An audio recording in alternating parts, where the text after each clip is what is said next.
And now the next case. All parties in the matter of Shaw versus Wallace. Step forward, please. Barbershop owner Michael Shaw and his girlfriend, airline reservationist Katrina Wallace, are in court for the second time. Michael claims a paternity test proves he is not the father of her child. Judge Judy has ordered a second test, and they're ready to hear the results. This case was adjourned in order to conduct a proper paternity test. Mr. Shaw, you had been paying support for several years based upon what you claim is Ms. Wallace's statement that you were the father of her son. You subsequently determined that that was not true by a test that you took with your son during a period of time when you had him for visitation. I explained to you that that was not the proper way of taking a paternity test, that in order to take a paternity test that courts will find valid, all three people should be there at the same time so that you can each look at each other and say, this is Miss Wallace, this is Mr. Shaw, and this is the child. And I understand that you have done that. Yes, ma'am. Do we have the test results? Right here. Thank you, Bird. It's a photograph that the laboratory takes at the time that they take the blood samples. How old is your son? He's 2. Big boy.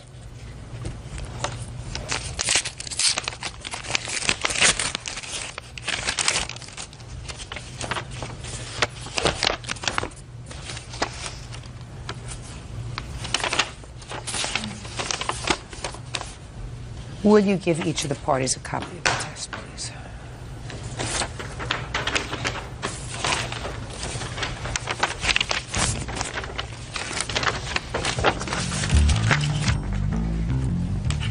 See it? Yes.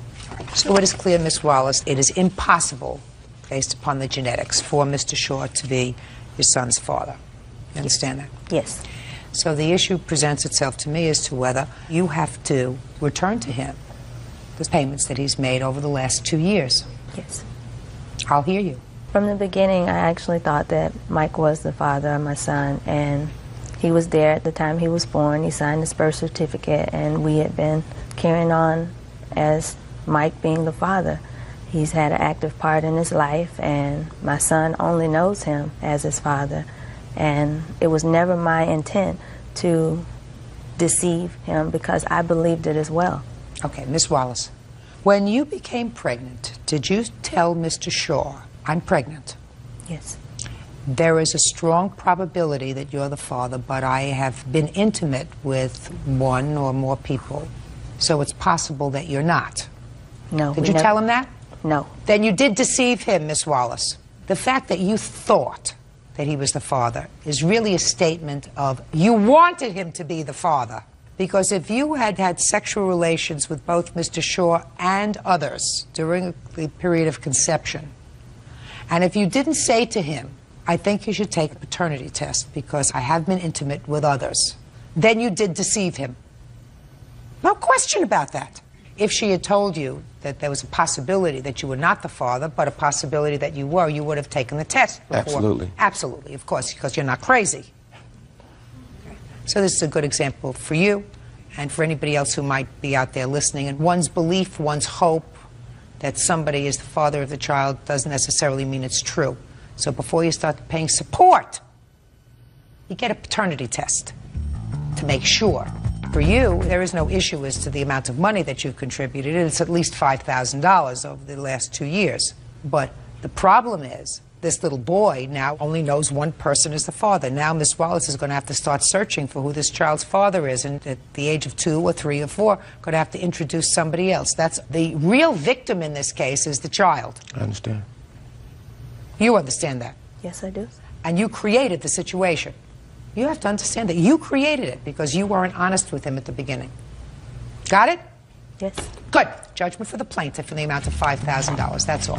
Parties are excused. You may step out. Naturally, I'm satisfied with the judgment. A total shock. When this situation occurred, I just felt like I had to do something. My thoughts are that my son was the victim. Not just stand by and let her take advantage of me. Because he certainly has been a part of Mike's life. I have no ill feelings against her. And now he doesn't know anyone else as his father. Or the son. I think You know, he's a handsome, very bright young man. And so we have to move forward, and we will do that. And I'd like to be, if at all possible, some part of his life in the future. I don't see that happening. And now the next case. All parties in the matter of Zook versus Brown. Step forward, please. Computer business owner Carl Zook is suing 27-year-old bartender Kristen Brown for crashing into his parked car. Kristen says Carl is suing the wrong person. Mr. Zook, would you remove that from the bench, please? Thank you very much. Mr. Zook, on what date was your parked car destroyed? It was August 11th of 2002. According to what I've read, your car was parked in front of your home, or not far from your home, and you were awakened by some loud noise. You came outside to find that your car had been severely damaged by a car that was white in color. Is that right? Yes, Your Honor. And you saw the car pull away, and then the car came back again, barreling down the street and took off. As it turns out, I find that the car that damaged your car belonged to the defendant. That's correct. The defendant says that her car was stolen by someone. She doesn't know who. It's out of her control, and therefore she is not responsible for the damage to your car. You want her to pay for the damage to your car. That's correct. She says she's not responsible for the damage to your car. She wasn't driving her car when the incident happened. Her car was stolen. Is that what the case is about? I don't know if the defendant claims the car is stolen. The car wasn't in her control. Correct. She didn't have it. Correct. Okay. August 11th, 2002, where were you? I was bartending. What time did you go to work on the 11th? I had to be there at 9 o'clock, 9 p.m. 9 p.m.? Yes. Who is this? This is the other bartender that night, and we both closed the bar together. Okay. So when you got to work at 9 o'clock, you were driving. What kind of car were you driving? I have a white Acura. What year? 94. Where did you park the car? There's a parking lot behind the bar. Any other cars there? Yeah, quite a few. Okay. And what time did you close up? The bar closes at 2, and then it takes us at least 45 minutes, sometimes an hour and a half to close down the bar. We have to count out the register, clean the bar, tip out the doorman, all sorts of stuff. So we usually leave about 3 a.m. Okay. 2 o'clock, closed. 2:45, 3 o'clock, you're out the door. And what happens when you get outside? Usually get in my car and go home. Well, what happened on the 11th of August? That night, I actually, right before closing... Try looking at me, right here. Oh, sorry. Right before closing, I think I was starting to gather my stuff. I usually keep my car keys and other, lipstick, personal belongings on the back of the bar, and I noticed that my car keys were gone. And I ran out the back door to the parking lot and then noticed that my car was gone. Now, I had figured it's a really local bar. I have a ton of friends that hang out there. Everybody knows my car, and I just figured, one of my friends had too many drinks, did something stupid, took off with my car, so then I just asked the door guy if he could give me a ride home, and he took me home. Mm-hmm. What information does this person have to contribute to this case? Well, Peter can testify that at the time that the accident happened, I was still working, so that I was not behind the wheel of the car. I don't even think that this gentleman thinks that you were necessarily behind the wheel of the car. Well, that doesn't mean that you didn't give the keys to somebody. What time was your car damaged? 1:55 a.m. So she was working? Yes. I believe you were working. I don't believe that you are clueless as to who had your car.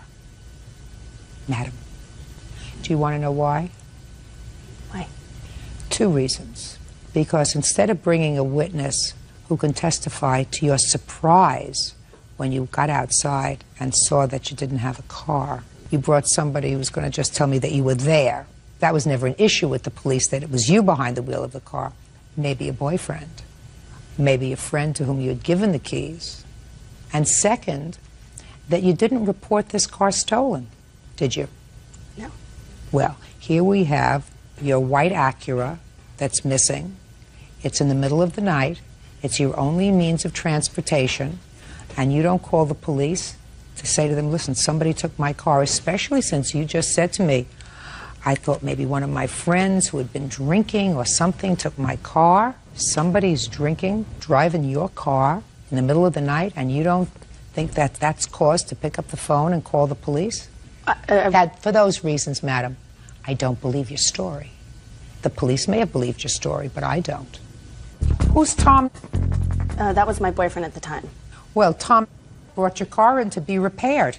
That's what boyfriends do for girlfriends. If they drive the car. Or just as a favor. Or if they drive the car.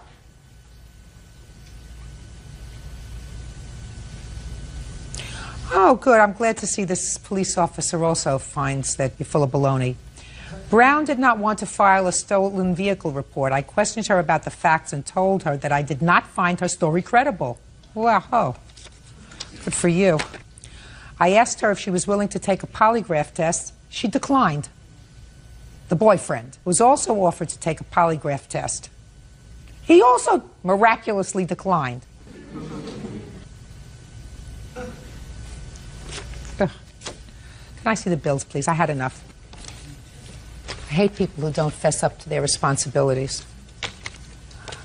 Is he still your boyfriend? No, Your Honor. When did he stop being your boyfriend? Just recently. Did he dump you or did you dump him? It was mutual. That's usually not true.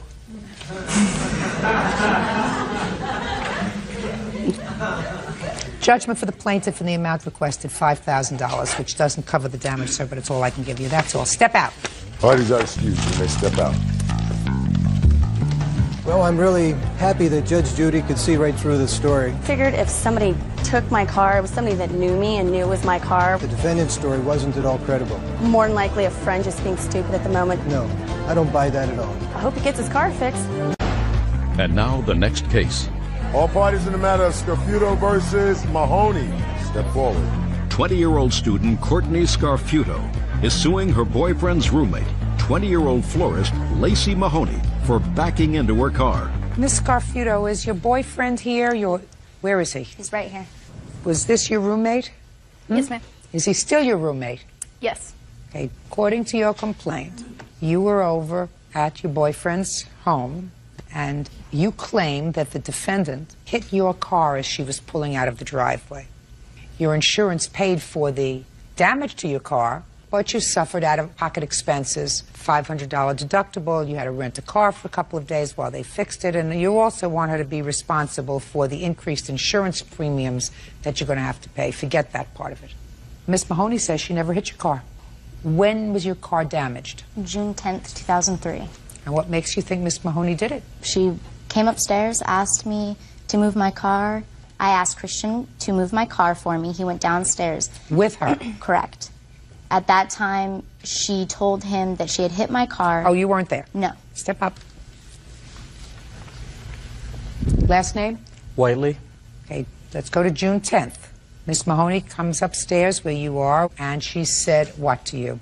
She pointed out the damage. She said that she had hit the car and that she was unsure whether or not that she should stay there and admit to the mistake or whether she should go ahead and pull around the car and just simply leave. And what did you tell her? I told her that it would be best for her to go back upstairs and to notify my girlfriend, Your Honor. And she said? After hesitation, she agreed and we went back upstairs. And what happened when you got upstairs? Me and Lacey basically reported that the car had got hit by her, even though it was parked. We all agreed that we would go ahead and handle the situation by tomorrow because we're good friends, Your Honor. And can I speak? And because she did not carry car insurance. And so since she did not carry car insurance, that How do you not have insurance? How do you drive without insurance? Your Honor, I wasn't driving. I was actually moving my car backwards so that we could open up the That's garage driving. door. But it was on my property in my driveway. I was just moving That's it. driving. Why doesn't your car have insurance? Because I couldn't afford insurance at the time. So you're not driving at all? Is that what you're telling me? Yeah, I'm not driving at all. Is that true? No. Of course not. They seem to say that you admitted hitting her car. Your Honor, I never admitted to hitting her car. I went downstairs for Christian to move the car. We both went downstairs. And he noticed the dent and asked if I had done it, and I said no. We went back upstairs, and he told her that there was a dent in her car, and nothing was said for the rest of the night. That doesn't sound right to me. Somebody told her that there was a dent in her car, and she didn't go downstairs to look at it? No. Nobody said anything? Well, who did it? Is everything that you've told me, Miss Mahoney, as truthful as the fact that you don't drive this uninsured car? Yes, Your Honor. I don't drive my car because it's uninsured and because it's unregistered. No, you shouldn't drive your car because it's uninsured and not registered. That doesn't mean you don't drive it. Okay. You had a $500 deductible? Yes, would you like to see the receipt? You have any other witnesses that you want to hear? Yes, I do. I have Mr. Nicholas Scandalius. He actually heard her say, he was in the room with both Christian and I. Oh, step up. And she actually came up and said, I've hit your car. Are you another roommate? No, I'm a very close friend of Mr. Whiteley's. I'm his best friend. I happened to be there at the night that the incident occurred. Tell me what you remember. All three of us were hanging out upstairs. Courtney asked Christian to move the car so Lacey could back out and leave. They both went down. Back out and leave. Where was she going? I have no idea. Do you know where she was going? I believe that she was just going to go to Huntington Beach like usual. Go ahead. So they both went downstairs to move the cars and whatnot. Lacey's car was directly in front of Miss Scarfudo's car in a driveway, so there's no way she could have left to right or anything. They promptly both came back upstairs very quickly, and Lacey said, "Oh my God, Courtney, I hit your car." I walked over to the windows, I saw a little dent in the hood, and Lacey's car was still behind Miss Scarfudo's car. That's what I saw, Your Honor. Okay, thank you. Sit down.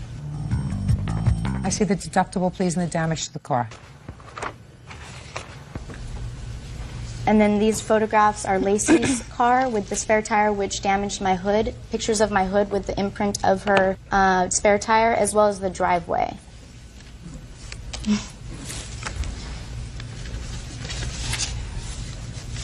How long did it take to fix the car? It took 10 days times $23.99. So between the $500 deductible and the rental car for the days that it took to fix your car, it was $922. What else? I'm requesting the money that the insurance paid as well, because I do not believe that Lacey should benefit from the insurance that I pay every month. Baloney. Okay. That's what insurance is for. Ms. Scarfudo. What? I didn't hit the car. Yes, and you did. Honestly, Yes, you did. no. You didn't hit the car and you weren't going to leave in your car. No, I was You were not. just moving it. No. And I you believe... haven't, and you don't drive your car ever No. because it's not registered and you have no insurance. Yes. I don't believe you. Can you think of any reason why these two people and this gentleman would lie? Courtney has been jealous of me and Christian's I don't want to hear relationship. her jealous. Him. Because Explain that to me. Christian is Courtney's boyfriend. Right. And Courtney throws a fit when she doesn't get her way. And what about him? Nick is Christian's best friend. And So everybody's ganging up against you. Yeah. Sorry. Judgment for the plaintiff in the amount of $922. Thank you. That's all. Step out. Please excuse. You may step out.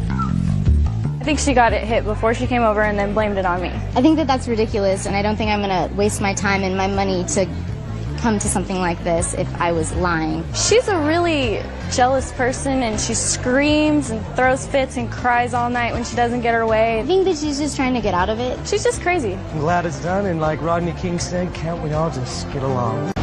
And now the next case. All parties in the matter of Hassanzadeh versus Clark.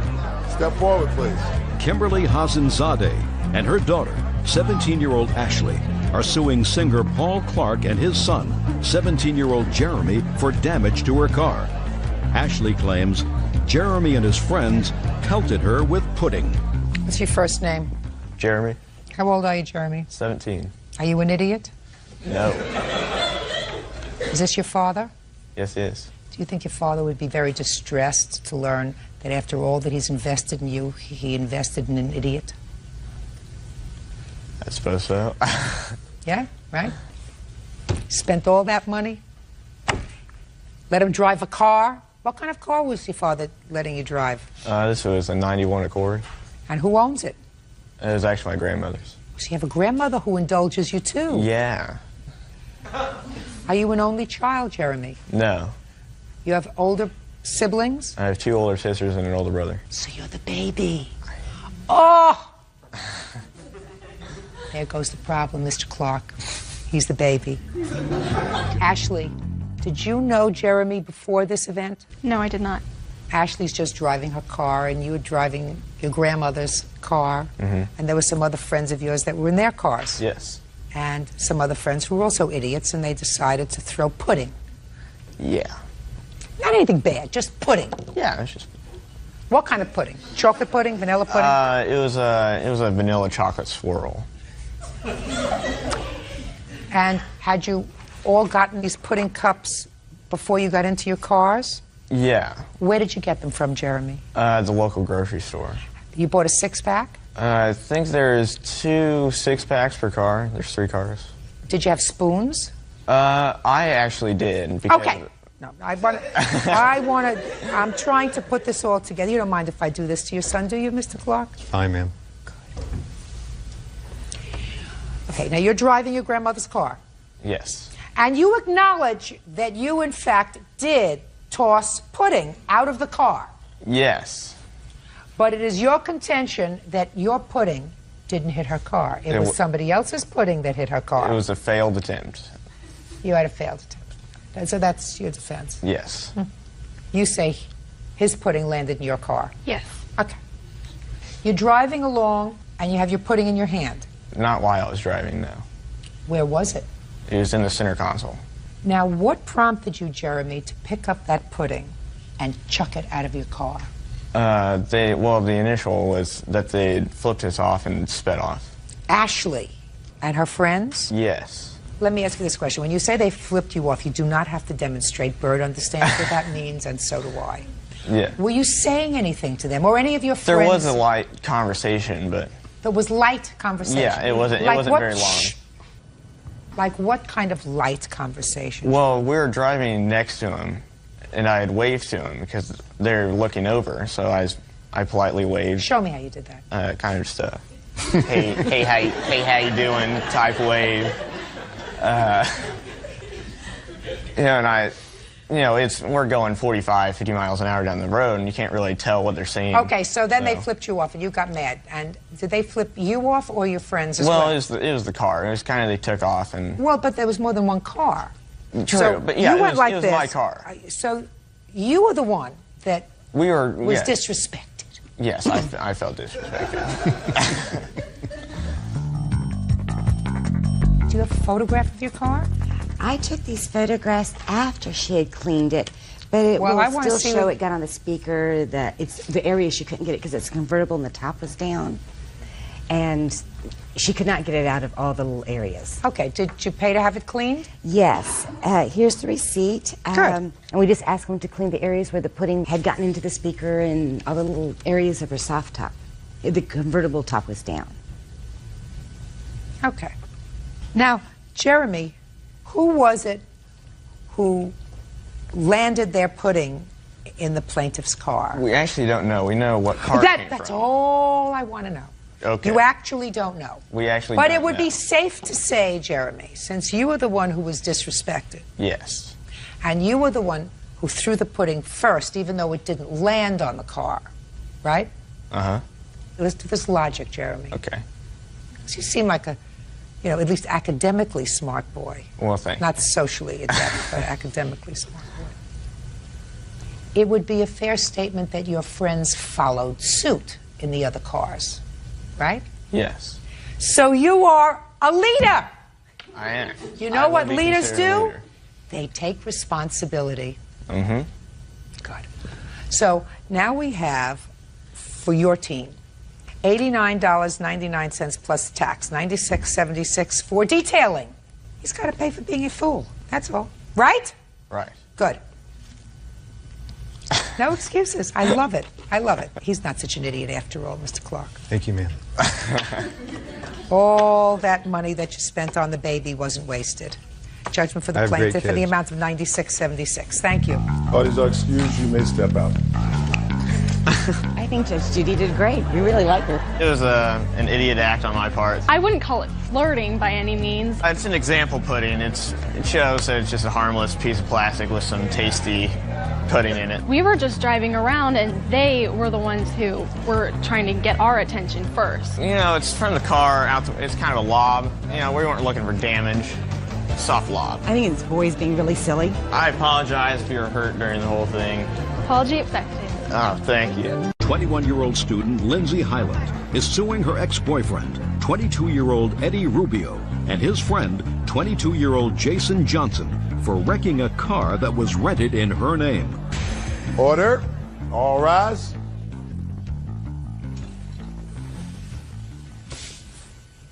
Yeah, this is case number 233 on the calendar in the matter of Highland versus Rubio Johnson. Thank you. You're welcome, Judge. Parties have been sworn in. You may be seated. Ms. Highland, you did a very, very stupid thing that I'm sure you'll never, never do again, which is that you allowed both of these gentlemen to use your credit card for the purposes of renting a car. There was an accident. I understand the accident wasn't their fault, according to their answer, but you still got stuck with the bill. Yes, ma'am. And you want them to reimburse you for that bill. Yes, ma'am. They say you should have gotten insurance, right? Yes. Yes. Which one of these gentlemen do you know? Eddie, the one in the blue. How do you know Eddie? Me and Eddie have been dating. We started dating in September. Are you still dating? No. When did you stop dating? We stopped dating about 3 weeks after the accident. And tell me about the request to use your credit card and when that was. Around the last week of February, Eddie approached me concerning their Mardi Gras trip. They said they had all their plans taken care of, but the matter of a rental car was the problem. They said that they couldn't rent a car because none of them had a credit card. So how did they get a room for Mardi Gras? How did you get a room, Eddie? We stayed with the sister. And there were 3 of you going? Yes, there was. And none of you had a credit card? None of us. How old are you? I'm 22. Well, ma'am, I did have a credit card. It's just we went to the airport to rent one, and they said I had to be 23 years of age, so they wouldn't let me. Oh. But I had one. How old are you? I'm 22. How old are you? 21. How come it was okay for her to rent a car using her credit card? They went to a different location than I went to. Well, why didn't you go to the same location she went to? I had no means of transportation. Your Honor, I offered to take all of the guys to the rental place with me. Eddie was the only one who decided to go. Jason decided to stay in bed. He didn't want to go that Were day. you living together? No. We lived close by each other. Those two were living together at the time. Okay. So you went to a rental place, and which rental place did you go to? Enterprise. Who went? You? Myself and Eddie. Let me see the paperwork that you filled out. And who filled it out? I did. And when she filled out the paperwork, Eddie, where were you? I was right beside her. Did you put him down as a driver? I put all of them down as a driver. Authorized drivers over 21. No, it doesn't list anybody else's name. She didn't ask me. She said, are all the guys going to be driving? I said, yes, ma'am. You got to be more careful. Yes, ma'am. But he was there. He was right? there. Yes, I was. And you were watching her fill this out. Yes, I was. And you saw that she declined any insurance. No, I didn't. I thought well, she then had you should have looked more carefully. Ma'am, we discussed in my house that we were going to get the insurance. And we had already figured the price in for the insurance. So when they went, she had the money. So we knew that there was going to be insurance. So there was no need to ask after that. Go ahead. Your Honor, at the time when we went to rent the car, none of them had very much money. I lent Eddie $200 to make the trip. Is that right, Eddie? Yes, you did. Go ahead. And when the lady asked me, she said, would you like insurance? And I looked at Eddie, I said, you'll be driving the car, it'll be in your possession. He said, we can't afford it, we don't need it. Did you say that to her, No, Eddie? I didn't, ma'am. Just say you weren't there, right? No, ma'am. Move over. And don't open your mouth again. And take your hands away from your pockets. Don't open your mouth again, because you weren't there, because you didn't get out of bed. Yes, ma'am. So don't open your mouth again until I ask you a question. Yes, ma'am. Good. You were standing there and you saw her fill out this form where she declined insurance. There is no question in my mind that if you didn't watch her, you should have. I thought she got the insurance. I don't care what you thought. What'd you go there with her for? Because we needed to get the car, and it just went. She wanted someone to go with her, and I did. I thought she had insurance. I thought she... You're supposed to know. And I believe her when she says that she said to you, and you said, we don't have that much money. It'll be fine. No, I didn't, man. Especially since you didn't even have enough money to go on the trip. I loaned some money. I paid her back. No, you didn't loan. You borrowed. Borrowed some money. How much money did they give you for the car? Eddie and Jason gave me $90 apiece, and they said that they were going to pay the rest when they got back. We didn't have to pay for the car until we returned it. What about the third person? No. So they didn't even have enough money to give you the entire amount of money before they went? No. You're really not smart.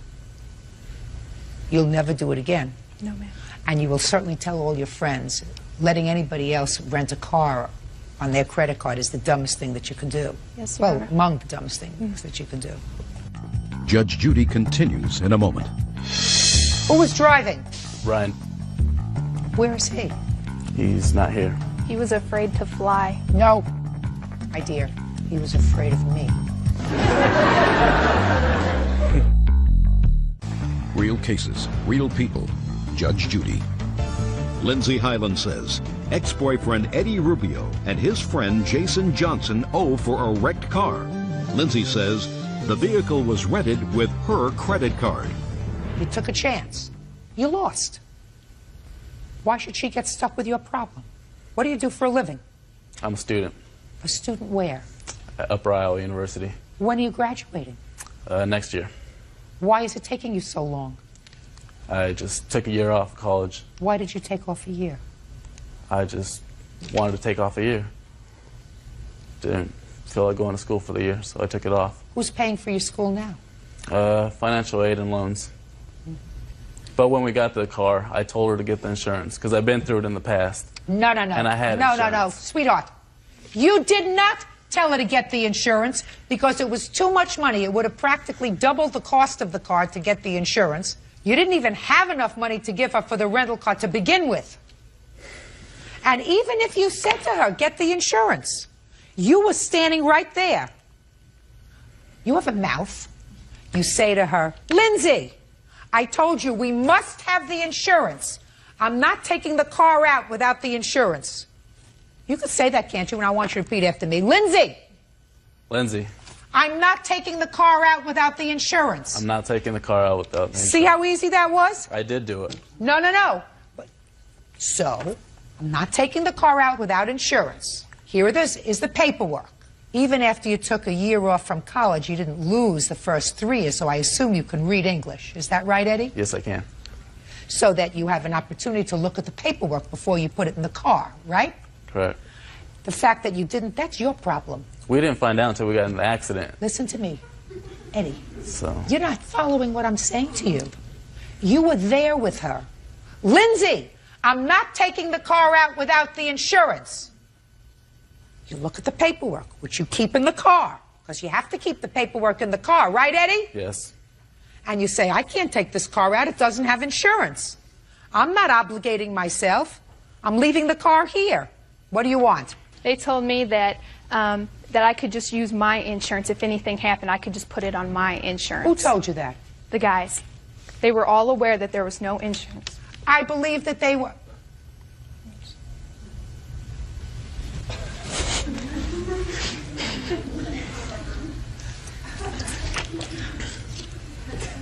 Now, Eddie, tell me about the accident. We're coming back, and in Jackson, Mississippi, there was a semi that... Give me whole sentences. There's a semi what? Semi-truck. Semi means half. There's a half. There was What a you talk to me semi-truck. is about a half. There was a half that what?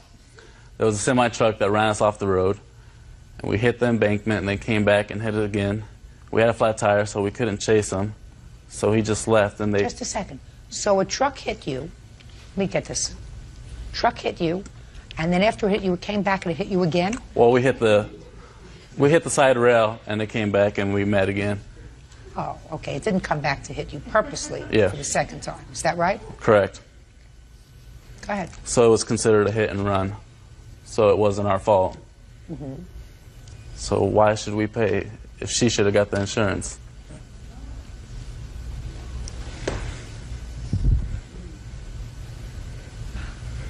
May I speak? Who was driving? Ryan, Where is he? he's not here. He didn't show up. He was afraid to fly. And he told... No, my dear. He was afraid of me. Yes. All right. Move over. What do you want? Ma'am, I did have enough money for the insurance because I was going to use my credit card to rent the car. So when we went and found out the first time, I had enough on my card. I just was not of age. Listen to me. Shoulda, woulda, coulda. I I could have rented the car on my credit card. I would have if I got out of bed. And I could have because I had enough money. But you didn't, right? No, ma'am.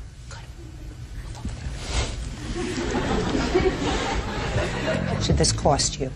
$7,800. And Your Honor, this has gone on my credit, and I'm in Just a second. So have you paid it? No, ma'am. Okay. So the money has to go to Enterprise. Yes. Is that right? Yes. And so you're suing for the maximum allowable in this court, which is $5,000, but whatever recovery that you make, the check will be made payable to Enterprise. Yes. Okay. And this is now affecting my financial aid, and I may not be able to finish my senior year of college. Well, next time, you think twice about, being foolish. It's certainly not affecting his last year of college, and it looks to me as if you're going to get a lot more out of your last year of college than Eddie. You can move back now. The two of you were responsible because you had an agreement with her. Your agreement was that you were going to rent this car. She was merely providing the mechanism for you to do that. You had the opportunity to use his credit card, chose not to do that. You used hers. You had knowledge of the fact that insurance was declined. You chose to drive the car anyway. This is your problem, not hers. Judgment for the plaintiff in the amount of $5,000. That's all. Parties are excused. You may step out. I'm glad that she saw that I made a mistake, but that they were ultimately responsible. I feel bad, but it's her fault. She should have got the insurance. He refused to pay me back. He said that it was my problem, and he understands we're going out, but he can't afford it, and I signed the paper, so it was my problem. That little bit of trip wasn't worth it, man. It really wasn't worth it. 24-year-old car salesman Robert Mack Jr. is suing his former friend, 24-year-old concert producer Joshua Lopez, and his brother Eric Windnagel for the value of a car. Robert says Joshua stole the title. Quiet in the courtroom, please. Yeah, this is case number 119 on the calendar in the matter of Mack versus Lopez Windnagel. Parties have been sworn in, Judge. You may be seated. Folks, have seats, please. Mr. Mack, it is your claim that you sold a car to one of these defendants. I don't know which one. Which one? Lopez? Yes. I don't know who you are. Sit down. You sit down. Sit down. You sold a car to Mr. Lopez, and he hasn't paid you for the car. That's correct. Mr. Lopez says he did not buy a car from you. He bought a car from somebody whose name is Mr. Stanley. You were merely the go-between. He owes you a finder's fee, and he wishes he could find Mr. Stanley because he owes him money, too, and he hasn't paid him. Right? Yes, ma'am. And where's the car? The car's in my garage. Okay, so you're lucky. You have a car, but you haven't paid for, and you haven't paid the finder's fee, right? So you have everything. Correct. As of right now, yeah. Perfect. Okay, Mr. Mack, tell me about this car and the surrounding circumstances of the sale. I agreed to buy a car off of Mr. Stanley, who's present in the courtroom. That's Mr. Stanley. Yes, it is. Nice to see you. And we had negotiated a price. I had showed, I'm sorry, go ahead. You agreed to buy a car from Mr. Stanley. That's correct. What year car was this? 1990. 1990 what? Chevy Cavalier, 2-door. Was it running? Yes. Tell the truth. I'm sorry. And Mr. Stanley? Yes, ma'am. What were you going to sell him the car for? How much? Mr. Stanley, look at me. That's not a hard question, sir. The questions are going to get harder. Oh, I sold the car to Mr. Mack for $500. On what date did you sell it to him for $500? On around the end of July. End of July doesn't help me, sir. Maybe July 29th, 2002. And why were you selling it? Because my wife and I built a new house and we had to move it. It was in the driveway and it was off the road. Because it wasn't running? No, it did run. Did it run the length of the driveway, or could you take it on a trip to Canada? You could have took it on a trip to California, Your Honor. No, you Perfect. couldn't. So you were selling this well-running car that you could drive cross-country for $500 to Mr. Mack. Right. Okay, Mr. Mack. Now, Mr. Lopez was a friend of yours, is that right? An acquaintance. Acquaintance. Who you knew was looking for a car, and you told him that you had a car. That's correct. When did you sell him the car? Well, right after I had purchased the car from Mr. Stanley. I had shown Mr. Lopez You mean the car. a day later? Yes. So say July 30th, you sold it to Mr. Lopez for how much? That's correct, for $1,000. I had shown Mr. Lopez the car. I had shown Mr. Lopez the car. He agreed that he liked the car. I told him I wanted $1,000 for it. He's lying. Mr. Lopez, I'm sorry. I don't want you to say anything until Yes, I ask you a question. Yes, Do ma'am. you understand? Yes, ma'am. So you were going to make a quick $500. That's correct. How do you know Mr. Stanley? Friends with his son. How did you come to a price of $500, sir? That's what I had into the car. To get it back in running condition, I had new brakes, rotors, tires, exhaust system. So why did you want to sell it for $500, sir? That's what I had into it. I sold the house, I had to move the car. Fine. Now, when you sold the car to Mr. Mack, did you turn over the title to him? The answer is either yes or no. No. Did you have the title? Yes. Did Mr. Mack pay you for it? He gave me $300. So he hasn't paid you for it. Then Mr. Lopez and Mr. Mack came to the house, and Rob Mack told me that Lopez was buying the car. I didn't ask how much. I said, "You going to be able to pay for the car?" He said, "Yeah. My brother's got a taco stand. Could you do me a favor? Don't help him out. Yeah. Okay. A taco stand or a hot dog stand at the carnival. Just a second. I'm going to So work what at. you're telling me, Mr. Stanley, is that Mr. Mack agreed to purchase your car for $500 on the 29th of July. You did not turn over the title to him. You did not make an exchange of any documents with him, but he gave you $300.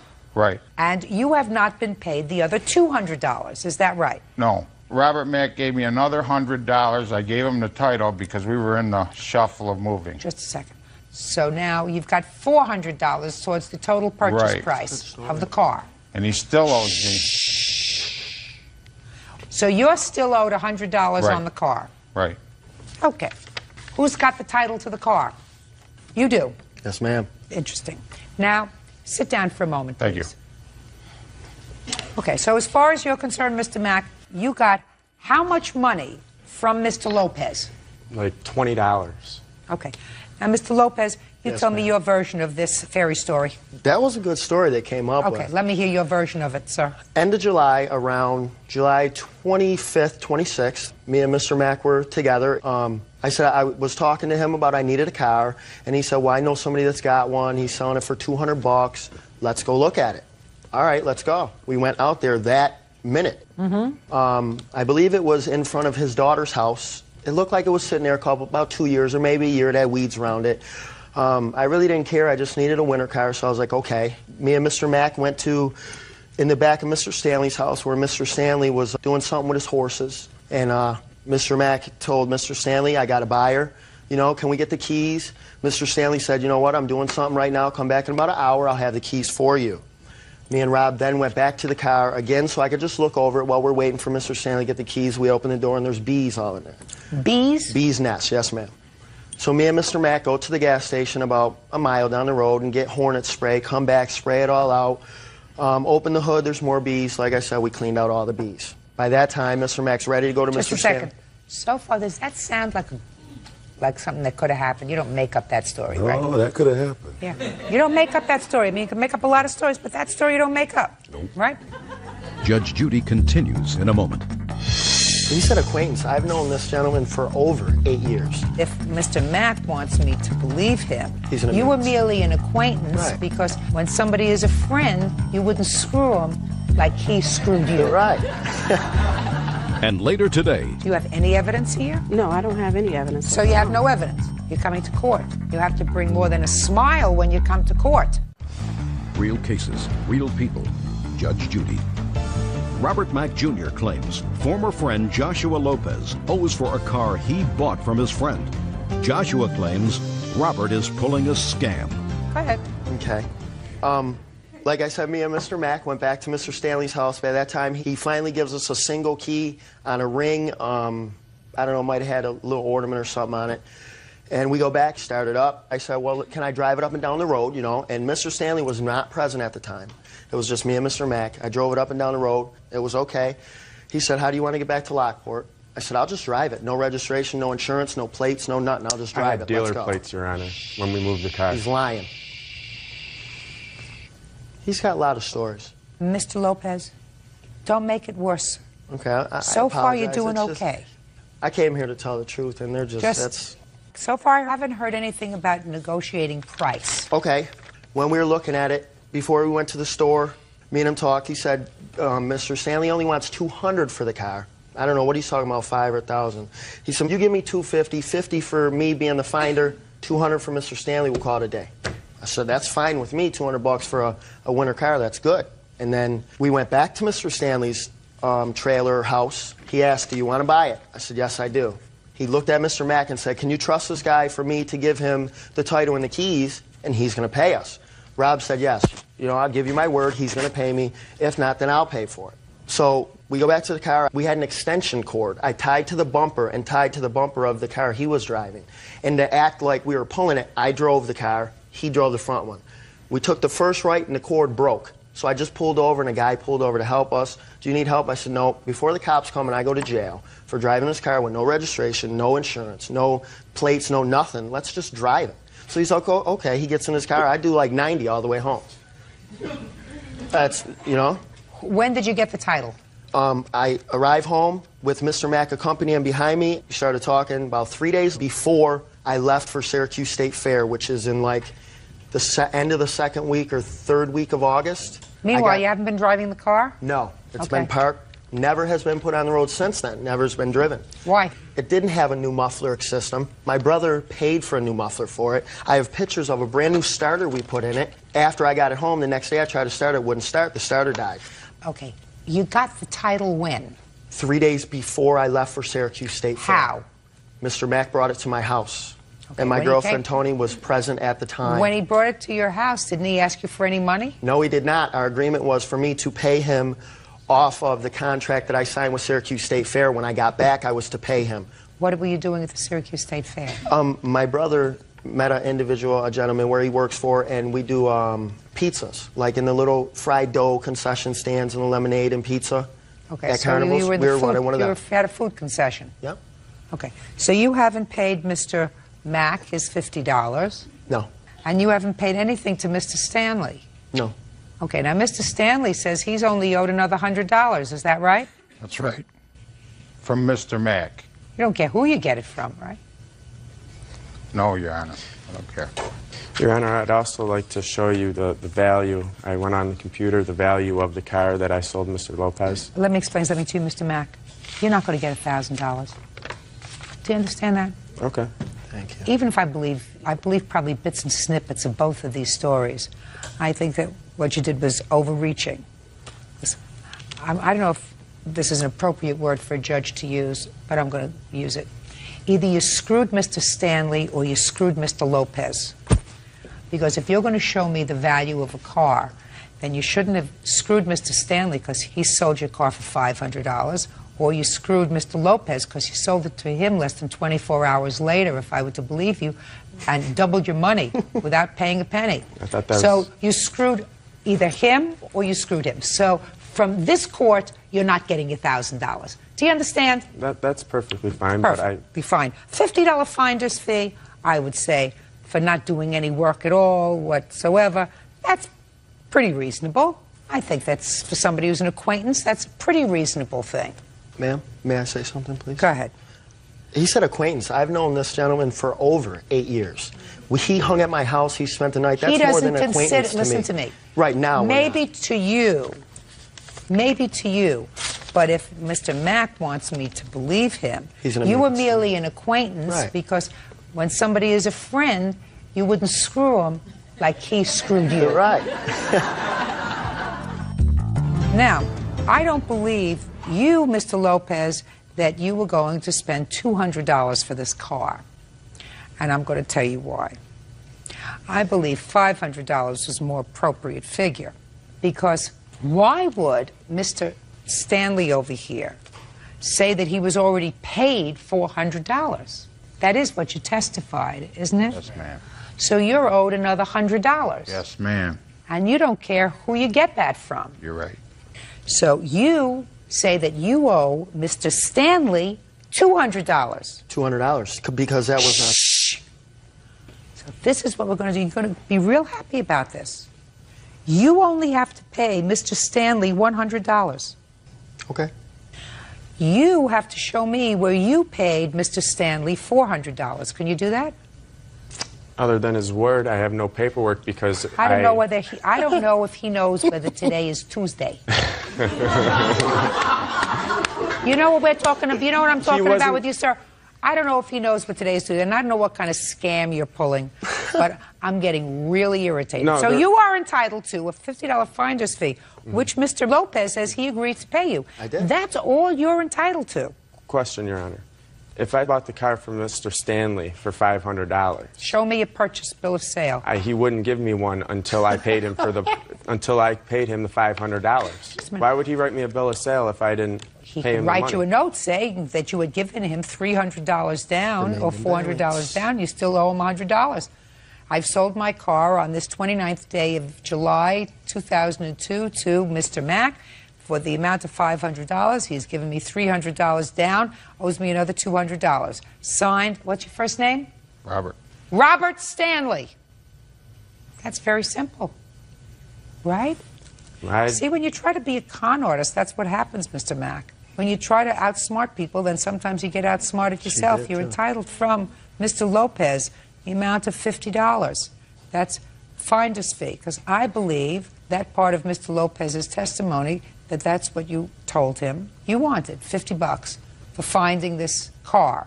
Who paid for the bee spray? I did. That's all. And if Mr. Stanley wants his $100 back that he says he didn't get, which I'm not so sure about, what he's going to have to do is he's going to have to sue one of you. Bye. From him, you get $50 because that's what you agreed to. That's fine. Thank you. All these are excused. You may step out. First, I just want to say hi to a couple people, my girlfriend, Stacia Stanley, my sister, parents. Our original agreement was 50 finder's fee, 200 for Mr. Stanley. I bought the car off of Mr. Stanley for $500. I got conned. Only in America. A con artist tried to come in here and scam somebody and got conned. That's it. You know, this is America, and I got conned out of my money. Judge Judy pinned it on the nose. He's a con artist. The con artist. He's nothing but a liar, a con artist, and he's trailer trash. Yeah, we were friends, but, you know, friends backstab. He made an agreement with me. He stabbed me in my back. Friends like that, you don't need enemies. Hey, demolition work. Court come to order. All rise. Have a seat, please. Hello, Judge. Case 2115, Atar versus Rose. Thank you. You're welcome. Mr. Attar, you were hired to do some, according to you, demolition work and other work at a property owned by Mr. and Mrs. Rhodes. You gave them an estimate for that work. I think the estimate was $11,500. Is that correct? Correct. And it was outlined what work you were supposed to do.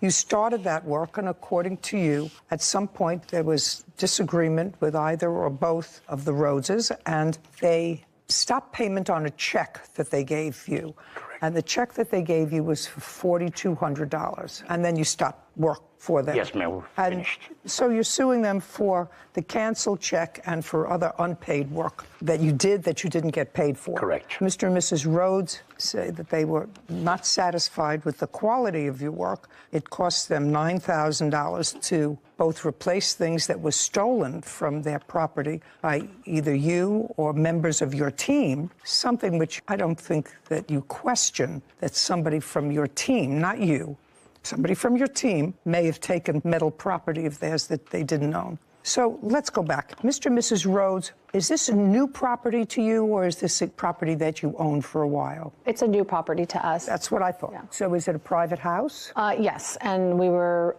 remodeling it. Okay, when did you purchase it? We purchased in January of 2021. Is it a single-family residence? Yes. How much did you pay for it? $769,000. Describe the property to me. It's in northern Altaloma or Rancho Cucamonga. It's an acre property, has 2 levels on it, and a single-family ranch-style home on it right now. And what we asked him to do was demolition the lower half. Do you have a photograph? I do. I'd like to look at a photograph of what you wanted him to do.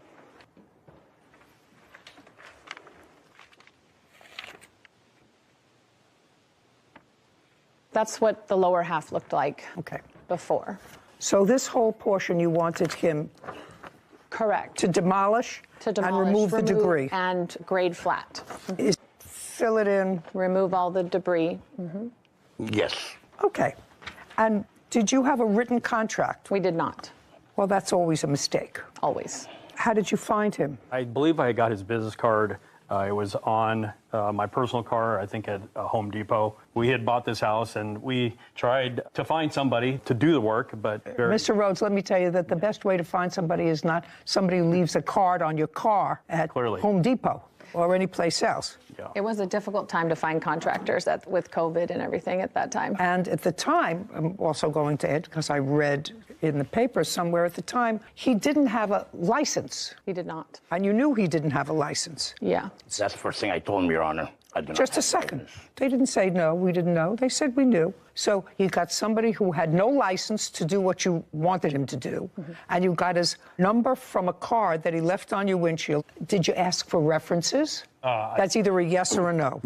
No, and I'm not really sure actually 100% on where I found that card. I think it doesn't matter. Yeah. I mean, but he did tell us he was in the process of getting his license, that it was coming. Yeah. I know. What does that mean? It doesn't mean anything. You're two intelligent people. Okay.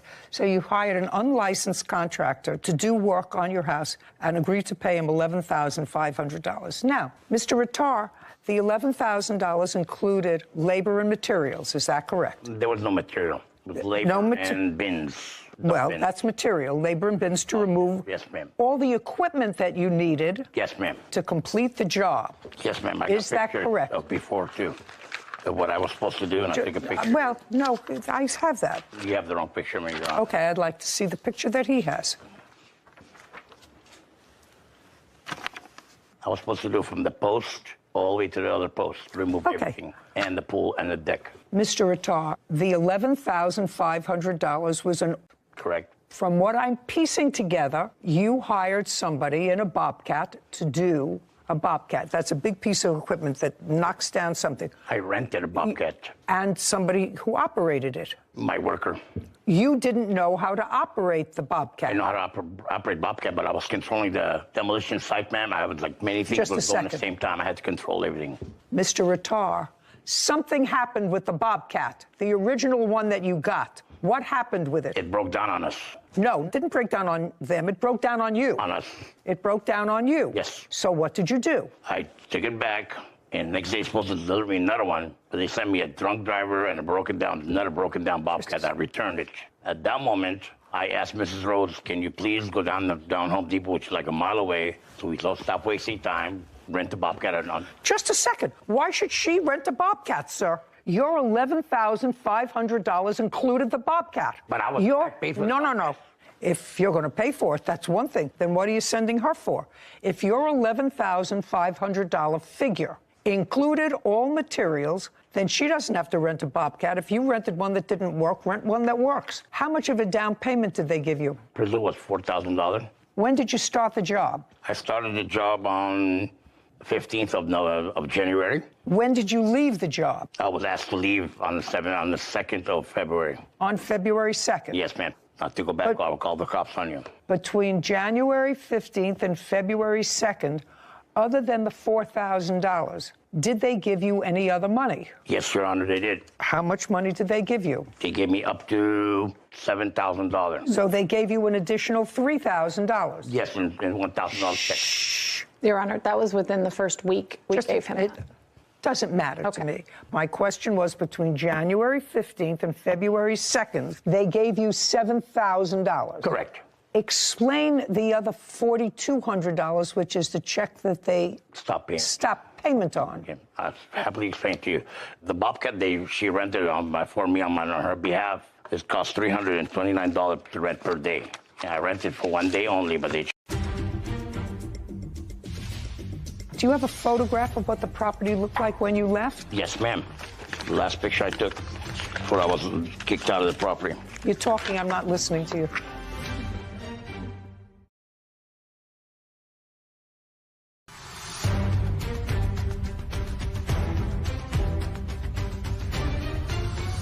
Michael Attar claims his former clients, Mary and Michael Rhodes, owe for unpaid demolition work. Mary and Michael are countersuing for lost wages, equipment rental, and missing property. Now, they paid you $7,000. Correct. They wrote you another check. The final check was supposed to be $5,000, but they only gave me $4,200 because they mined $800 for the Bobcat rental. Just a second. First of all, the total bill wasn't 7 and 5. 7 and 5, even my rudimentary math, is $12,000. That would be $500 more than your agreed contract, which was for $11,500. They gave me $6,500 because they gave me small checks. They gave me the first initial Just a check, second. and they gave me smaller ones. Sir, you're the businessman, whether you have a license or not. I asked you before how much money did they give you between January 15th and February 2nd, and you said $7,000. I didn't write it down, Your Honor. Well, you're here asking for money, and you have to write it down. You have to have work some. I've done performed already. And No, sir. And I just did the job, Your Honor. I did 7, 8 other side jobs for I don't care whether you did 7 or 8 side jobs. Your original agreement with them was for $11,500, including all material. Now, what you said to me was that they gave you $7,000, and you said they're supposed to give me another $5,000. Well, another $5,000 is more than your quote. Ma'am, the balance was $5,000. How? The initial check, then they gave me $1,000, $1,000, $1,000. How much money did you give them all together that he cashed? $7,000. Then they owed you $4,500, pursuant to your agreement. We agreed to $11,000, not $11,500. $11,500, Your Honor. And it will indicate that it's $11,500. If they gave you $7,000, they don't owe you $5,000. They owed you the difference between $11,500 and the $7,000 that they gave you. Now, one of the things that you disputed, Mr. Attar, was this Bobcat. Who paid for the Bobcat? Show me. They minus it from the final price. Just a second. Was that an argument? The argument about it is, Your Honor, is they rented for 1 day, but they charged me 2 days, $800. There's no Bobcat rental for $800 for 2 days. I got. Do you have the bill for the Bobcat? I do, yes. And it was for 2 days. Go over a certain time. Because it was returned late. So they charged a second day. But in his text messages, he did request it for 2 days. Is that the total price? Yes, and I did not subtract it from his payment. Total contract was $652.74? Yes. Do you have a photograph of what the property looked like when you left? Yes, ma'am. The last picture I took before I was kicked out of the property. You're talking, I'm not listening to you. Just show me a picture. Yes, ma'am.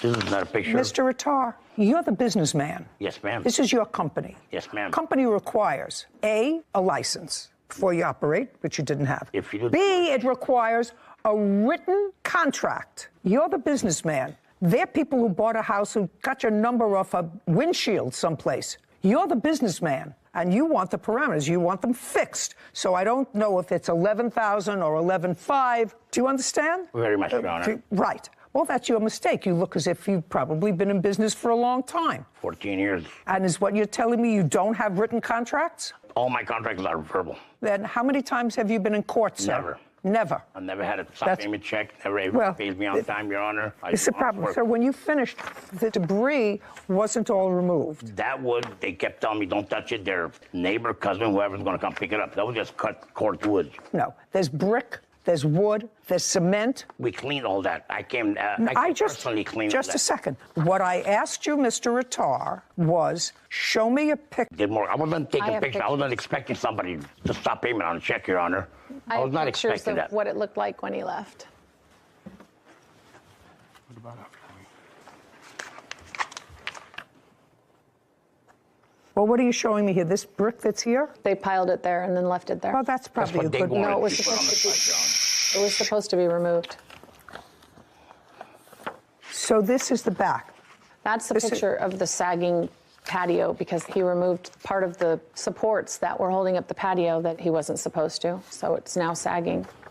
Now, this is the picture that you gave me when you told me this is what you wanted, level, cleared, and made flat. Right. Now, I want to see your picture of what this looked like when he left. You have it. It's in some of those photos. Flat's leveled. You're talking about this? Yeah. That's part of it. The close-ups, that's part of it. Well, it looks like most of the stuff is done. It looked like a lot of cleanup left. No, ma'am, we done all the cleanup. Well, I haven't seen that, so then what you're supposed to do is take a photograph. It was also buried underneath. These are the photos of when we did it ourselves and really leveled it out. And as we were doing that, we found so much buried underneath that should have been removed, but his Bobcat person buried it all. Your Honor. Mean buried all the debris, all the concrete brick. Okay, let me see the bill from the... No, we did it ourselves. We rented equipment and did it ourselves on his vacation. Oh, nice. Okay. $4,500 is so far what's owed on this contract. Now, your counterclaim is money owed for lost work, equipment rentals, labor and missing damages to property. What money owed for lost work? During the second week that he was working, he called and said that his crew had left. This was the second day of supposed to be use of the Bobcat that I rented. Okay, if you interrupt me again, I'm just dismissing your case. Do you understand? Thank you, Your Honor. Understand? Yes, ma'am. Very good. So just explain lost work. Who's lost work? His. Living there. Okay. He wants to go? Go. I'm not interested in his lost wages for taking care of his house. So far, you owe the man the balance on his contract unless you had somebody else do it, which is absolutely fine. And I would look at that removal of debris, what it costs you, and you're absolutely entitled to that. Deducted from what you owe him, which is $4,500. But he didn't finish the job. Just a second. You tell me, how am I supposed to gauge how much of the job he didn't finish? Did he not complete $2,500 worth? $3,500 worth? $1,500 worth? I think the $7,000 we paid him was overpaid. He didn't have to end up removing an entire pool. He only had to remove... That's your problem. Just a second. I read that. You said it's not a big pool. It wasn't 8 feet. It was only 24 inches. He gave you a price to level everything. Nothing delineated. Nothing in a written contract. The pool turns out to be 2 feet instead of 6 feet or 2 feet instead of 8 feet. Well, if he was the contractor and he came out and he looked at the pool, he said, oh, this is an 8-foot pool, and it turned out it's a 12-foot pool, he'd be stuck with 11.5, just like you're stuck with 11.5 because it was shallower. Now, you owe him $4,500 unless you want to produce for me bills that you have for rental equipment, et cetera, and I will absolutely deduct that from the $4,500. Just give me the bills and the amount of equipment. Don't say nothing, Mr. Retard. Mr. Rhodes, did you rent a Bobcat? The one that I cleaned up the yard with? Yes. I rented a piece of equipment. Jump up! Yes. And you know how they pick up metal? No, I don't know that, sir. I'm a television personality. I don't know about people driving down the street to pick up metal. I've nenever had somebody drive down the street and say, I'm looking for metal. They don't even come down my street and ask if I want sharp knives.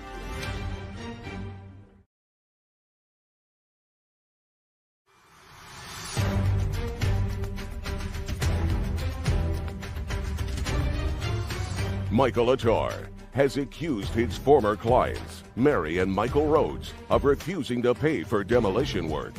Mary and Michael claim he never finished the job and stole their property. Now, what did you rent? A skip loader. That's different from a Bobcat. Yes, that's correct. Supo? No. It's from a local rental yard. I think it was all the equipment we rented in Ontario. $1,300. Yeah. Find it. Yeah. Find the bill. They didn't print it, so now I gotta. How many days did you have it, Mr. Rhodes? 4. I'm dismissing your counterclaim, Mrs. Rhodes. Do you want to know why? Because I asked him a specific question, and you answered. Do you understand? Do you understand? That part of your counterclaim, because you don't have it, you can't find it. So far, you owe him $4,500. Not $8,600, but $4,500. Now, do you have any proof that Mr. Attar or someone from his team stole copper piping or whatever piping that you claim was missing? Do you have any proof that either Mr. Attar or anyone under his authority took property from you? Yes. We have text messages back and forth. Okay, I'll read them.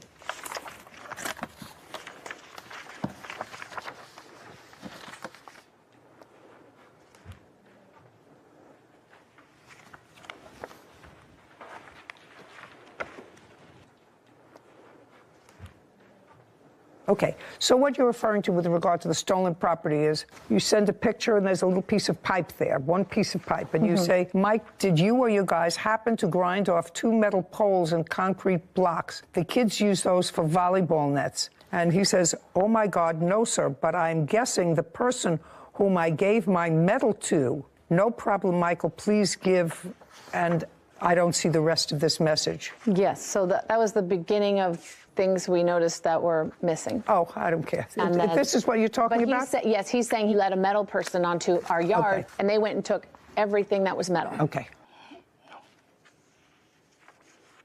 Okay, now, Mr. Attar. Yes, Your Honor. I want you to tell me about the missing metal on this property. She was standing right there, and there was a metal guy that drive down the street. Street to pick up metal. I've never had somebody drive down the street and say, I'm looking for metal. They don't even come down my street and ask if I want sharp knives. Okay. Do you understand? Very much, Your Do you Honor. understand? Very much, Your Honor. Okay. Who is this person? This person was picking up metal, and I asked for permission. I said, ma'am, just a could he come second. down the property? Just a second. Yes, ma'am. Was this person picking up metal for nothing? Yes, Just a second. Yeah. You're a business guy. Mr. Attar, somebody drives down the street and says, you know, I see you're doing construction. Is there any metal around here that you want me to dispose of? Yes, ma'am. They do a lot. Yes. And then they look around. This is what you tell them. They look around and they take the metal for nothing. Yes, ma'am. This would be cheaper for me instead of load it on my trailer and take it to the recycling metal yard. So what metal did they take, sir? I assume everything what? that I gave him. What was did you right give there. them? Nobody went up there and cut no poles, ma'am. Well, they sent you a picture of a pole, sir, and in response to the picture of the pole, you said, oh, my God, I'm guessing the person whom I gave my medal to. I'm guessing. No problem. And then you say later, tell me what it is, and I will either look high and low to get it back or replace it. That's what you say. Yes, I offered to replace it. That's what you say. I offered to replace it. Now, next question. I need an itemized list and what the value was of the metal taken. No, there's a list of everything. They're listed in there.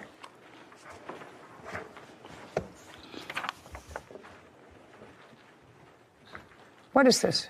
Those are all the damages, but the metal is listed in there separately of the items that are missing. No, it isn't. This is a whole bunch of other things that you prepared for this case. It's in there underneath. There's the horse feeder. Part of the corral was cut off. This is something that you wrote yourself. Yes, you said an itemized list. If they took 6 feet of pipe, get me a bill from Home Depot for the replacement of that pipe. Oh, I have all the bills for the replacement of metal, not what you prepared for this litigation. I'm sorry, I misunderstood. Itemized list.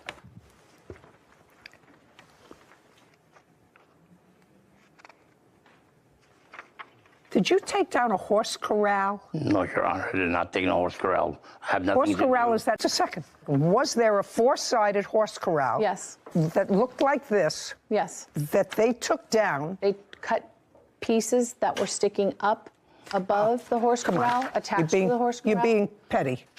You're being petty. $306, Ram's price, galvanized wall-mounted horse feeder. Did you take a horse feeder? No, Your Honor, I got no... Yo, Mr. Attar, $4,500. Judgment for the plaintiff. The counterclaims dismissed. We're finished. This court is adjourned. Well, his equipment broke, and he wanted us to rent the equipment for him. Equipment died because things break down. And then the next day, he calls and says he can't finish it. At that moment, I didn't have a credit card to my name. And that's the honest truth. So we pretty much figured that was job abandonment at that point. I'm going to have a written contract in the future. Don't hire Always him. hire a professional. I could not believe that your first question to him when he said that he'd been working as a contractor for 14 years was, and you've been working all 14 of those years unlicensed? Oh, yeah. I was waiting for the question. I was waiting at the edge of my seat, and it never came. Different minds. Yeah. Should have slipped me a note. I should have. You should have slipped me a note. No, that actually didn't cross my mind, but that's a good question. Yeah, oral contracts and no license. No license, but there's no question. He did the work. Yeah, no, I agree. He did the work, and they were really dickering over who was going to absorb the cost of this second Bobcat that they had to get, which was really ridiculous. If they had had another contractor who came and completed the job, you would have awarded that. I would have deducted it from the $4,500 that they owed him. But absent that, the fact that he rented some sort of piece of equipment and came and cleaned up the property was not important to me, and the rest of their case was nonsense. next time they won't employ somebody for $11,000 from a card from your windshield. At Home Depot. From Anywhere. wherever, and not say, okay, listen, maybe I give him a shot. Give me 3 of your last references. At a security deposit. Miss Jenkins, you were a short-term roommate of the defendant's. Yes, ma'am. She put an ad on the internet. Yes, it was in a Facebook group. I was referred by my college. It was for subleasing, rentals, apartments, of that sort. A room? Yes. Do you have a copy of the ad? I actually do. I would love to take a look at it. No problem. What college do you go to? University of Alabama at Birmingham.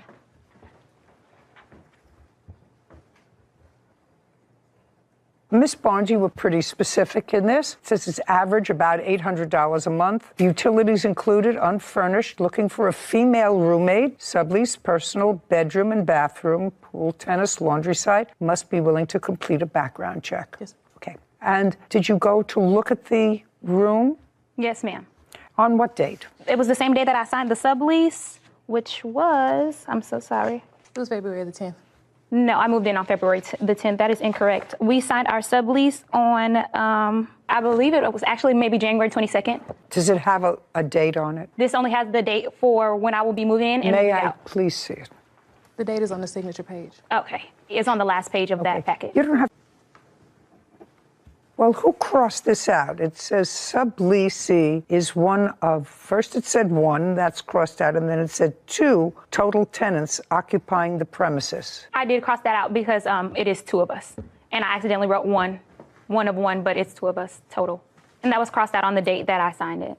Is that correct? Yes, it was quite a few pages on there. So it was agreed that there would only be the 2 of you occupying the premises. Not completely correct. That's what it says, that there would be 2 people Yes, ma'am. occupying the premises. Am I correct? In the initial agreement, I made it clear that... No clear. This says the sublessee's interest in the sublessee is 1 of 2 total tenants occupying the premises. That's what the lease says, which means there are only 2 people, according to this sublease, which is signed, who will be occupying the premises. That's all it says. I haven't finished. This is what's binding. Okay. And this indicates that the subleasee, that's you, Yes, ma'am. does not need to obtain her permission Not at all. overnight guests, which would make sense that she doesn't need your permission to have overnight guests. Yes, ma'am. Okay. This is what your case is about. Now I've read this agreement. You moved in February 10th? Yes, ma'am. And started to have difficulty because Miss Barnes has a boyfriend. That would be you. Yes, ma'am. And he was there a lot. No, that was not a problem. Well, according to you, it was a problem when he had his own key. Yes. And he came, according to you, unannounced. Yes, ma'am. Alone. Well, it doesn't say that he has to be announced. I can understand it if he was occupying the residence with his own key and there all the time. That certainly would be in violation of the lease. Would you stand up for a second? Tell me your name, sir. It's Sean White. Are you and the defendant currently living together now? No. Have you ever lived together? No. Can you tell me why it would be that you would have a key to her premises? Well, she is my fiance. We've been together. You're not living together. Yes. In recent. Yes. You're going to tell me. Yes, ma'am. I'll tell you. In recent events, I just lost my father, and I'm trying to launch my trucking company and get that off the ground. So it's just wouldn't be the best thing right now. How far is your residence from your fiance's? About an hour and a half. And her residence from your business? I'm a truck driver, so I'm always mobile. But where I load at, she's usually close to it. And that's when you stay at the house? Yeah. And how many times a week do you load your truck? Close to her, maybe 2 or 3 times. 2 or 3 times a week? Yeah. So that means that you're spending either 2 or 3 nights a week at her house? Yes. Yes. And that's been going on for how long, sir? Just this year. So far, we're doing fine. You see, I don't yell unless someone provokes me. Heard. He seems like a very nice... Vanshia Jenkins claims her former roommate, Victoria Barnes, owes... Apartment? No, Your Honor, they're usually in my truck. When you're going to stay over, do you bring up a bag or do you bring up a backpack? What do you bring up with you? A bag and a backpack. Do you have toiletries in her bathroom? No, ma'am. You carry that with you? Yes. Now, when you're on the road, if you stay over 2 or 3 days a week at Miss Barnes's house and you're on the road, how many days a week are you on the road and sleeping either in your truck or at a motel or at a truck stop? Between 2 and 3 days. It's all depending on where I go. So that brings us to maybe 5 days a week or 6 days a week. And where is your home? Aforementioned 1 hour. Is that where your father lives? I'm sorry, but he's passed. He passed? Yes. Okay, so the house that you're staying in is his house? Yeah. Anybody else live there? My mother. So that 1 day a week you stay with your mom? It's usually probably a Sunday when I don't have anything to do. Do you stay at your mother's house? Yes, that's my primary residence. Like it's maybe two days out of a week. Mr. White, this is what we're getting. You see where we're starting to smile now? If you see your mother on Sundays and you're on the road half the week and you're at the defendant's house half a week, you can tell me from today until the cows come home that objectively you're on the road part-time. When you're not on the road 3 times as many days a week, you stay at her house. 1 day you stay at your mother's house, and you tell me that that's been going on since the beginning of the year, which would be January or so of 2022. That's what you just told me, and that actually makes sense. I beg to differ though. Like the time that I stay there, it might be 8 hours, and then I'm back on the road. I don't care. And it's like maybe 2 days out of the week. Now you can sit down, Mr. White. Wait. Okay, I get the scenario, and not unusual, you were unhappy with this more frequent access than you were advised of. May I add, I was not unhappy with how much he was there. It was only the fact that he had came in by himself and she hadn't let me know. I only had told her that that made me uncomfortable, and I got kicked out for it. That's not true, Your Honor. Well, when you say got kicked out, issue of house guests, were there any other issues that you had with her? When the situation happened, she texted me and asked me where I was. I told her when I got home that we can have a conversation, and that's when an argument ensued, and multiple arguments happened after that. Were they all about house guests? Just about, yes, ma'am. And at the beginning, they were all about Mr. White. Right. Okay. And your sublease agreement actually specifically says that only 2 people are living there. Yes, ma'am. And Mr. White has already made it crystal clear to me that he spends his time either on the road or at your house visiting his mom on Sunday. And that sort of makes this fuzzy. Okay, anyway, it didn't work out. He seems like a very nice man, nothing that frightens me. Thank you. Right? Thank you. And he visits his mother on Sunday. The guy is a hero. Perfect for you. Thank you. So you moved out, you got another apartment, whatever it is. I don't know what you want from her. I want the money that I gave her, period. What money? So she made me pay her a security deposit. No, just a second. Yes, ma'am. Security deposit. Yes. Fine. Did you get your security No, ma'am. deposit back? Absolutely not. How much was your security deposit? $350. Okay. Did you return her security deposit? No, ma'am. Okay. You have to return her. Bits. Just a second. Do you have photographs of the damage? No, ma'am. Good. $350. She gets her security deposit back. Yes, ma'am. What's next? The remainder of the rent for the month that I moved out, which I moved out within. Just a second. Yes. Did you pay her March's rent? Yes, ma'am. You did? Yes, ma'am. Okay. You paid that the beginning of the month? Yes, ma'am. Okay. And how much did you pay her? $630. Incorrect. Clearly paid you February's rent when she moved in. Yes, ma'am. Did she pay you March's rent? So she gave me... That's either a yes or a no. If she paid you March's rent, did you get 2 months' rent from the plaintiff? Yes, I did. Okay. And she moved out. Can I explain why I don't feel like I'm entitled to give her the money back? Because the apartment complex, when we got into the initial argument and I was made aware of the slander and the allegations that she was portraying against Sean and myself, I was told that being as though I made it legal on paper that she has. Also, Sean has seen her sending people to my house, her coming in and out of my house when I was at work, supposedly gathering her things, but my personal belongings came up missing. Oh, and she had access Hold on to 1 it. second. After March 17th, did you have any property in the apartment? Just be very careful what you say to me. After March 17th, you say you physically left the apartment. Did you have any property there? That's either a yes or a no. May I confirm the date so I just don't give you false information? Okay, thank Yes. you. So the very last day that I was there was... March 22nd. Shh. You keep doing that. You keep doing that. I'm sorry. Okay, good. Okay, so the very last day that I was there was on, I believe, March 20th. Oh, then you owe for the month of March. Then you get your security deposit back, $350. We're finished. Thank you very much. But that's all, What? That's what she gets, her security deposit back. That's it. She gets her security back. Doesn't get rent, doesn't get moving costs, doesn't get damages. She gets her security deposit back. Goodbye. Have a happy life. Have a nice day. This court is adjourned. I really just thought that everything was fairly normal until just the conversation about me. Us to mention him harming her in any type of way is not only offensive, but it's disrespectful. It wasn't like, you know, he was my personal friend or I met him anywhere else. I met him through her, so I just didn't want to be home alone with him. Honestly, it's outrageous. The implicate that I do anything to her is beyond me. My safety does come first. I put me first. I gotta put me first. I wish her nothing but the best away from me. I thought that the fiancé was absolutely charming. I did too. I thought he was such a nice guy. Visits his mom on Sundays, has a job. Hard-working, regular, stayed home while his dad was ill. Really a nice guy. But it was clear that he may say my primary residence is with his mother, but that's a visit on Sunday. When he can, he stays with his fiancée in the house. Clearly that was not part of the lease, but forget about that, Sarah. She's a tough broad.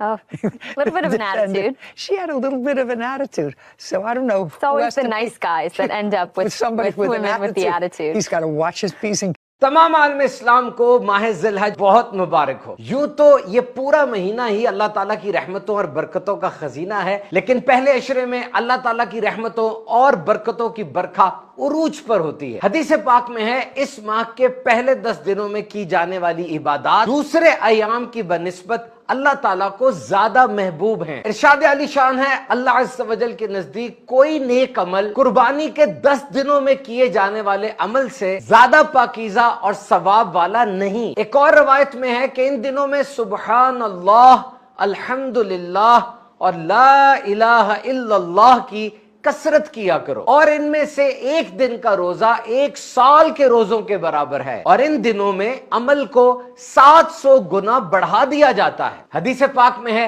अल्लाह ताला यौम अरफा से ज्यादा किसी दिन जहन्नमियों को आजाद नहीं करता। अल्लाह ताला हम सबको ज़िलहज के मुबारक महीने की बरकतों से माला माल फरमाए।